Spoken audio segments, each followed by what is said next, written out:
आज अपन पढ़ेंगे scaffold fracture. तो स्कैफोल्ड देखते हैं अपन, ये एक बोन होती है, ये अपने रिस्ट के अंदर जो प्रेजेंट होती है। स्कैफोल्ड एक कार्पल बोन होती है। आप यहाँ पे देख सकते हो, यहाँ पे एक स्कैफोल्ड बोन है। और ये पिक्चर है, डायग्राम है पाल्मर एस्पेक्ट की तरफ का।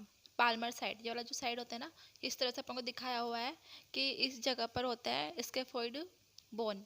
तो इसके फ्रैक्चर की बात करेंगे आज अपन। तो ये जो स्कैफोल्ड बोन होती है ना, इसके अपन पार्ट्स देखते हैं। यहाँ पर इसकी ट्यूबरोसिटी प्रेजेंट होती है, यहाँ पे इसकी वेस्ट प्रेजेंट होती है, और यहाँ पर प्रेजेंट होता है इसका आर्टिकुलर सरफेस प्रॉक्सिमल पार्ट का। ओके, तो इसके फ्रैक्चर्स की बात करेंगे। कॉमनली अपन को देखने को मिलता है यंग अडल्ट के अंदर। उसके बाद अपन को ये रेयरली देखने को मिलता है चिल्ड्रंस एंड एल्डर्स पर्सन के अंदर, और ये यंग अडल्ट के अंदर। तो इसका फ्रैक्चर किस तरह से हो सकता है? सबसे ज़्यादा जो इसका फ्रैक्चर है ना, वो अपन को इस वाली साइड से देखने को मिलता है, जहाँ पे इसकी ब्रेस्ट प्रेजेंट होती है। कॉमनली फ्रैक्चर अपन को यही देखने को मिलता है। या फिर कभी कभी ट्यूबरोसिटी से भी हो सकता है, इस जगह फ्रैक्चर हो सकता है, डिस्क से फ्रैक्चर हो गया, यहाँ इस वाले पार्ट से भी फ्रैक्चर हो सकता है, जो कि आर्टिकुलर सरफेस है प्रॉक्सिमल पार्ट की। तो ये फ्रैक्चर किस तरह से हो सकता है? तो फिर फ्रैक्चर दो तरीके से हो सकता है। या तो इसमें सिर्फ क्रेक्स आके बस वो अपनी अपनी जगह पर ही रहे, या फिर उसका डिस्प्लेसमेंट हो जाए, वो किसी और जगह डिस्प्लेस्ड हो जाए। तो ये दो तरीके से हो सकता है। तो अब अपन इसके बात करते हैं इसके डायग्नोसिस की। इसका डायग्नोसिस अपन दो तरीके से कर सकते हैं। एक तो है क्लिनिकल फीचर्स एंड दूसरा आता है रेडियोलॉजिकल फीचर्स। तो जो क्लिनिकल फीचर्स है, इसके अंदर क्या होता है ना, अपन को पेन एंड स्वेलिंग देखने को मिलती है over the radial aspect of the wrist के जो रेडियल एस्पेक्ट है, वहाँ पर अपन को पेन एंड स्वेलिंग देखने को मिलेगी। अभी पेन स्वेलिंग क्यों आई, यहाँ का फ्रैक्चर क्यों हुआ? अगर मान लो कोई पर्सन है, वो फॉल हो गया है, fall on at out stretch hand. अगर वो आउट स्ट्रेच हैंड के साथ गिर गया है, तो उसके कारण उसको रिस्ट में चोट लगी, और रिस्ट में चोट लगने के कारण उसको इसके फुट का फ्रैक्चर हो सकता है। तो अब इसके बाद आता है इसका ऑन एग्जामिनेशन। अपन एग्जामिनेशन करके इसका कैसे पता लगा सकते हैं, इसका डायग्नोसिस कैसे कर सकते हैं? जो एनाटोमिकल स्टफ बॉक्स या फिर स्कैफोल्ड फोसा होता है, जो कि इस तरह से अपन यहाँ पे देख सकते हैं, ये वाला पार्ट। तो यहाँ पर जो स्कैफोल्ड फोसा है, वहाँ पे अपन को टेंडरनेस देखने को मिल सकती है। तो इस तरह से अपन पता लगा सकते हैं। अब इसके बाद आते हैं इसके रेडियोलॉजिकल फीचर्स। तो रेडियोलॉजिकल फीचर्स के अंदर है कि जब अपन फ्रैक्चर करवाएंगे, तो अपन देखेंगे उसका oblique view of the wrist का ओब्लिक व्यू अपन देखेंगे, एंट्रोपोस्टीरियर व्यू अपन देखेंगे, लेटरल व्यू अपन देख के डायग्नोस करने की कोशिश करेंगे। तो ये होता है एक्सरे के थ्रू कर रहे हैं, तो अपन इसको कहते हैं रेडियोलॉजिकल फीचर्स। अगर मान लो कि फ्रैक्चर हुआ है और अपन ने जब चोट लगी उसके बाद ही अपन ने करवा लिया एक्सरे, तो उस टाइम पर अपन को एक्सरे ठीक से देख नहीं पाएंगे, मतलब ये नॉट विजिबल रहता है ऑन इनिशियल एक्सरे। और फिर उसके बाद if a fracture is strongly suspected, X-ray should be repeated after 2 week. तो अपन को इसको ठीक से चेक करने के लिए अपन को आफ्टर 2 वीक के बाद अपन को इसका एक्सरे करवाना चाहिए, ताकि अपन इसको ठीक से देख पाए।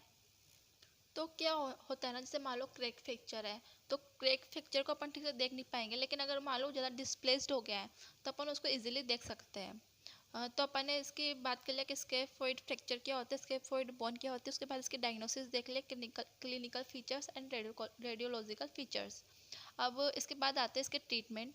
तो ट्रीटमेंट में वही है कि अपन को पहले इसका कंजर्वेटिव मेथड अप्लाई करना पड़ेगा, फिर उसके बाद अपन करते थे ऑपरेटिव मेथड, जिसके अंदर ओरिफ आता था, open reduction and internal fixation.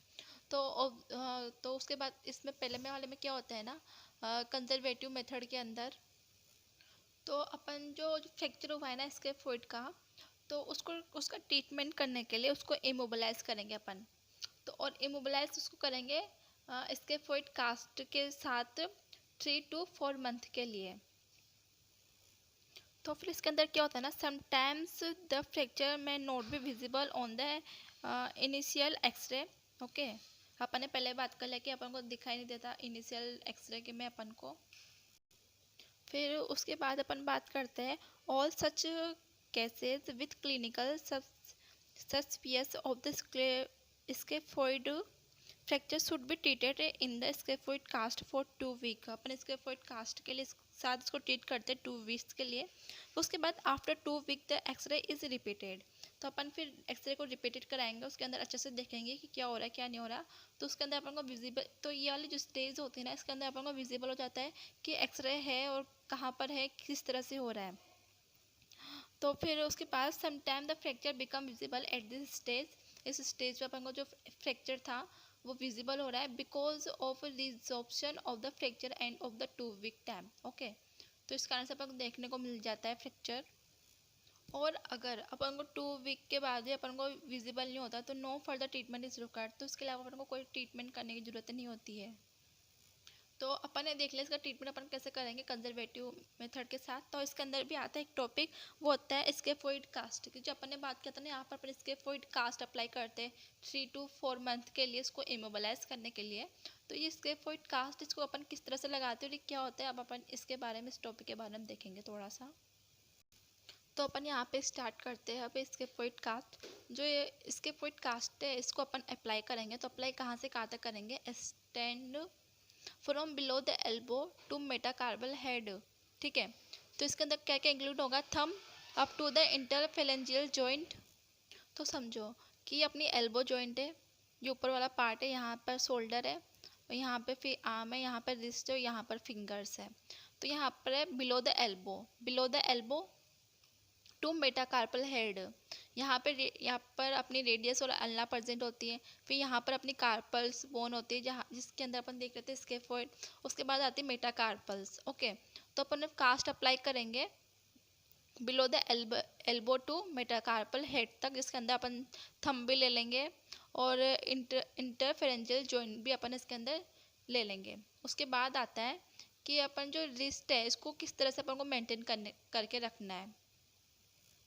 तो अपन को इसको मेंटेन करना है रिस्ट को, जैसे अपनी ग्लास होल्डिंग पोजीशन जो होती है ना, उस तरह से अपन को इसको मेंटेन करना है। इन लिटिल लिटिल डोर्सिफ्लेक्शन में अपन को रखना है, एंड रेडियल डेविएशन के अंदर अपन इस पार्ट को रखना है, और उसके साथ अपन कास्ट अप्लाई करेंगे। और अगर कुछ ज़्यादा ही डिस्प्लेस्ड हो गया है, इनवाइल्डली डिस्प्लेस्ड फ्रैक्चर है, तो उसके अंदर अपन रिडक्शन करके इमोबिलाइज करके अपन उसको ट्रीटमेंट नहीं कर सकते हैं।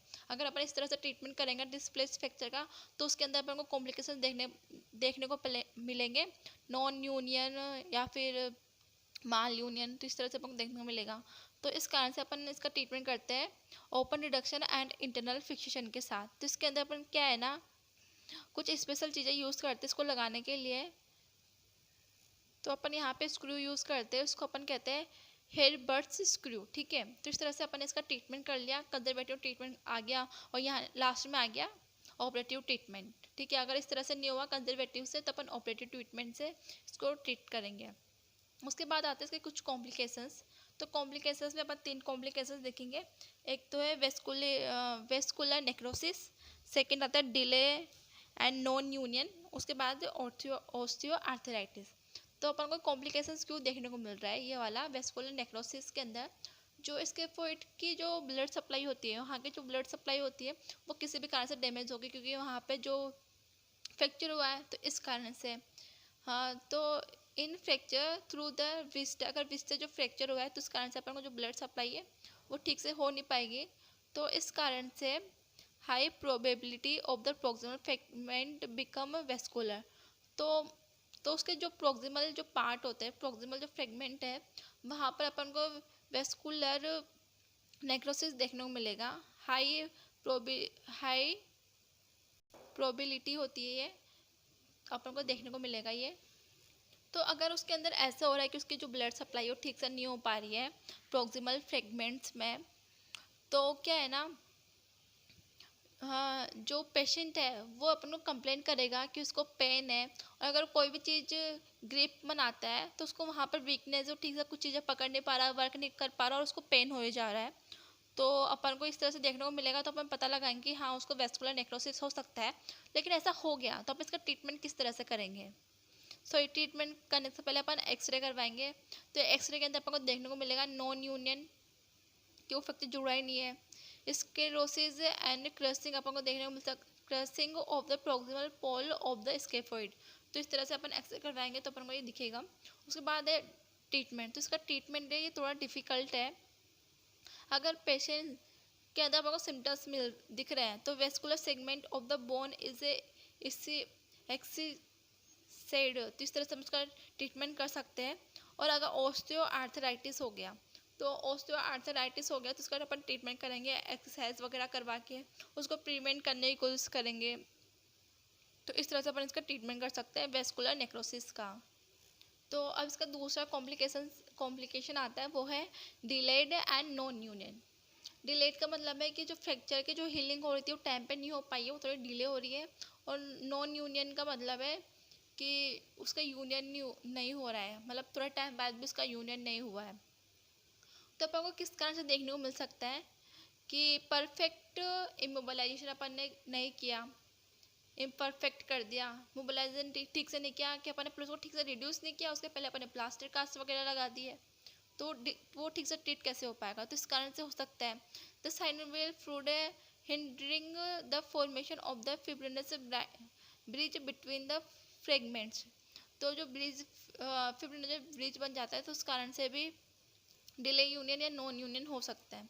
उसके बाद है impaired blood supply to one of the segment. या अपन ने देख लिया कि वैक्सुलर नेक्रोसिस अपन को देखने को मिल रहा था, तो इन सब के कारण से ये हो सकता है। इसको अपन डायग्नोसिस करेंगे एक्सरे के थ्रू। और अगर इन डिले यूनियन है तो उसके अंदर अपन x-ray even after 4 to 6 month पर अपन एक्सरे करवाएंगे। और अगर नॉन यूनियन है, ये हो गया डिले यूनियन के बाद। अब आती है नॉन यूनियन की बात। तो नॉन यूनियन के अंदर अपन को कुछ फीचर्स देखने को मिलेंगे, वो है rounding of the fracture surface. Fracture surface है वहाँ पर अपन को राउंडिंग देखने को मिलेगी। Fracture become further strapped defined. Cystic changes occurs in one और बोथ फ्रेगमेंट। जो बोथ फ्रेगमेंट है वहाँ पर अपन को सिस्टिक चेंजेस देखने को मिल सकते हैं। अब बात आती है इसके कुछ ट्रीटमेंट्स की। ट्रीटमेंट से डिपेंड करता है कि किस तरह की इंजरी हुई है और वो कितनी ज़्यादा सीवियर है। तो सीवियरिटी के बेसिस पे अपन ट्रीटमेंट करेंगे, उसके सिम्टम्स वगैरह देखेंगे। अगर कुछ फंक्शंस है, जो रिस्ट के जो फंक्शंस है वो नॉट मच इम्पेयर्ड, ज़्यादा इम्पेयर्ड नहीं हुए, मतलब थोड़े बहुत चल रहे हैं, तो उसके अंदर आपको कुछ करने की जरूरत नहीं है। Nothing need to be done. Okay. अगर वहाँ पर पेन और वीकनेस है पेशेंट को तो अपन ऑपरेटिव इंटरवेंशन नेसेसरी है, उसके अंदर अपन ऐसा ट्रीटमेंट करके ऑपरेटिव मेथड करके उसको ट्रीट कर सकते हैं। उसके बाद आता है डिले यूनियन। अगर डिले यूनियन है तो अपन बोन ग्राफ्टिंग करके भी उसको ट्रीट कर सकते हैं। अगर नॉन यूनियन है तो नॉन यूनियन में मतलब वो जुड़ ही नहीं पा रहा है तो अपन को ऑपरेटिव मेथड करना पड़ेगा उसके अंदर। अगर रिस्ट, अब थर्ड कॉम्प्लिकेशन आता है वो है रिस्ट ऑस्टियो आर्थराइटिस। रिस्ट के अंदर, रिस्ट जोन के अंदर ऑस्टियो आर्थराइटिस हो जाए, अगर ये काफ़ी टाइम तक जुड़ता नहीं है तो उस कारण से अपन को ऑस्टियोआर्थराइटिस देखने को मिल सकता है। वेस्कुलर नेक्रोसिस और नॉन यूनियन के कारण अपन को रिस्ट के अंदर ऑस्टियोआर्थराइटिस देखने को मिल सकता है। इसका ट्रीटमेंट अपन कर सकते हैं, कंजर्वेटिव ट्रीटमेंट अपन कर सकते हैं, फिजियोथेरेपी करवा के उसको एक्सरसाइज वगैरह परफॉर्म करा के उसको प्रिवेंट कर सकते हैं उसके मूवमेंट की, ताकि उसके मूवमेंट रुक ना पाए, उसका पेन कम होगा। तो इस तरह से अपन उसके ट्रीटमेंट कर सकते हैं। Some cases incision of the styloid process of radius का अपन इंसिजन करके उसको ट्रीट कर सकते हैं, या रिस्ट आर्थोडेसिस करके अपन उसको कंडीशन को ट्रीट कर सकते हैं ऑस्टियो आर्थराइटिस को। तो ये था अपना स्केफोइड फ्रैक्चर। अपन ने देख लिया कि यहाँ पे जो बोन है स्केफोइड बोन, उसके सबसे ज़्यादा अपन को देखने को मिलता है फ्रैक्चर, वो कि रिस्ट के अंदर अपन को फ्रैक्चर देखने को मिलता है। फ्रैक्चर को चेक करने के लिए अपन एक्सरसाइज वगैरह कर पाएंगे, तो कहाँ पर पेन है ये सब देखेंगे। फिर उसके बाद अपन रेडियोलॉजिकल फीचर्स अपन ने वो ट्रीटमेंट, वो मतलब सॉरी डायग्नोसिस अपन करवा लिया था, उसका ट्रीटमेंट अपन करेंगे एक्सरसाइज करवा के, operative method and conservative method के साथ अपन उसका ट्रीटमेंट करेंगे, प्लास्टर कास्ट लगा देंगे। अगर उससे भी ट्रीट नहीं हो रहा है वो तो अपन वहाँ पर ऑपरेटिव मेथड यूज़ करेंगे। उसके बाद अपन कुछ कॉम्प्लिकेशंस देखे, जो कि वेस्कुलर नेक्रोसिस देखा, डिले यूनियन देखा और ऑस्टियोआर्थराइटिस देखा। तो ये था स्केफोइड फ्रैक्चर।